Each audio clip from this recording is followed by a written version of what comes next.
आंध्र प्रदेश के दिल में एक तूफान उठता है। यह हवा और बारिश का तूफान नहीं है, यह आस्था का, परंपरा का, कच्ची मानवीय ऊर्जा का तूफान है। यह है बानी फेस्टिवल।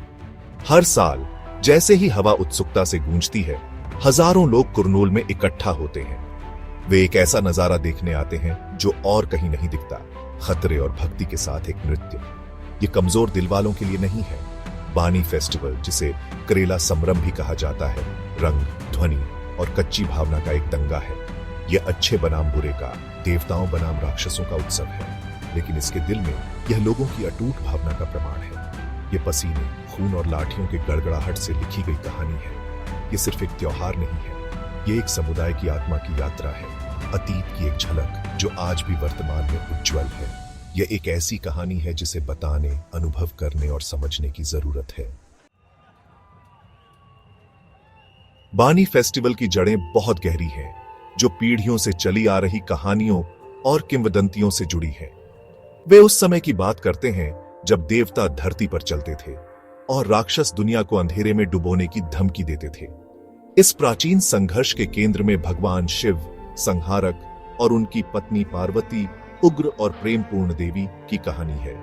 किंवदंती है कि मणि और मल्लासुर नाम के दो दुष्ट राक्षसों ने उस देश को आतंकित कर दिया था। उनकी बुराई की कोई सीमा नहीं थी और लोग मोक्ष के लिए चिल्लाए। उनकी प्रार्थनाओं का उत्तर देते हुए भगवान शिव माला मल्लेश्वर स्वामी के रूप में और पार्वती शक्तिशाली मलम्मा के रूप में पृथ्वी पर उतरे। एक भयावह युद्ध हुआ जिसने दुनिया की नींव को हिला दिया। अंत में एक भीषण संघर्ष के बाद अच्छाई की जीत हुई। मणि और मल्लासुर मारे गए और अंधेरे की ताकतों को पीछे धकेल दिया गया। बानी फेस्टिवल अपनी कच्ची तीव्रता में इस महाकाव्य युद्ध का एक पूर्ण अधिनियमन है। एक अनुस्मारक है कि भारी बाधाओं का सामना करने पर भी विश्वास और साहस की जीत हो सकती है। जैसे ही सूरज ढलने लगता है, हवा उत्सुकता से गूंज उठती है। भक्त, उनके चेहरे उत्साह से चमक रहे हैं, नेरने की मंदिर में इकट्ठा होते हैं। वे केवल दर्शक नहीं हैं, वे इस भव्य नाटक, भक्ति और खतरे के इस नृत्य में भागीदार हैं। ऊर्जा स्पष्ट है, एक मूर्त शक्ति जो वातावरण को विद्युतीकृत करती है। अनुष्ठान प्रार्थना के साथ शुरू होता है। हवा, धूप और प्राचीन भजनों के जाप से भर जाती है।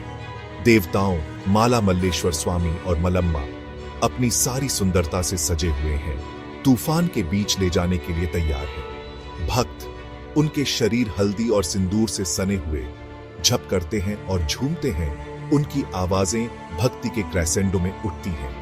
यह तूफान से पहले की शांति है। यहीं पर आस्था उन्माद में बदल जाती है, जहां भक्ति अपना जीवन खुद ले लेती है। भाग 4, पहाड़ पर खून। जैसे ही सूरज क्षितिज से नीचे डूबता है, पहाड़ी पर लंबी परछाई पड़ती है। जुलूस शुरू होता है। देवताओं एक सुरक्षात्मक कपड़े के थैले में बंद कुछ चुने हुए लोगों के कंधों पर चढ़ाए जाते हैं। उनके चारों ओर सुरक्षा का एक घेरा बनता है। आने वाले हमले के खिलाफ एक मानव ढाल। हवा प्रत्याशा से भर जाती है। तूफान से पहले की खामोशी, और फिर यह शुरू होता है। आसपास की पहाड़ियों से मानवता की एक लहर आगे बढ़ती है। ये लाठी सेनानी है। उनके चेहरे धार्मिक उत्साह और एड्रेनालाइन ईंधन आक्रामकता के मिश्रण से विकृत हैं। वे अपनी लाठियों, लंबी मजबूत लाठियों को हथियार के रूप में नहीं, बल्कि अपने विश्वास, अपनी भक्ति के विस्तार के रूप में ब्रांड करते हैं। लक्ष्य सरल, क्रूर और भयावह रूप से प्रतीकात्मक है। राक्षसों को मारना लाठी सेनानियों द्वारा दर्शाया गया है, या देवताओं की रक्षा करने की कोशिश में मारे जा रहे हैं। पहाड़ी गति के बवंडर में बदल जाती है। टकराती लाठियों का एक अराजक बैले शरीर को चकमा दे रहा है, और लकड़ी का सुस्त धमाका मांस और हड्डी से मिल रहा है। भाग 5, लाठी की विरासत। बानी फेस्टिवल एक विरोधाभास है। हिंसा से सराबोर आस्था का उत्सव, एक ऐसा अनुष्ठान जो परंपरा और खतरे के बीच एक तंग रस्सी पर चलता है। यह एक कठोर अनुस्मारक है कि कुछ परंपराएं, चाहे कितनी भी विवादास्पद क्यों ना हो, एक समुदाय की पहचान के ताने बाने में बुनी जाती है। अपने खूनी स्वभाव के बावजूद त्योहार हर साल हजारों लोगों को आकर्षित करता है। कारण जटिल है, विश्वास, परंपरा और अपनेपन की गहरी जड़।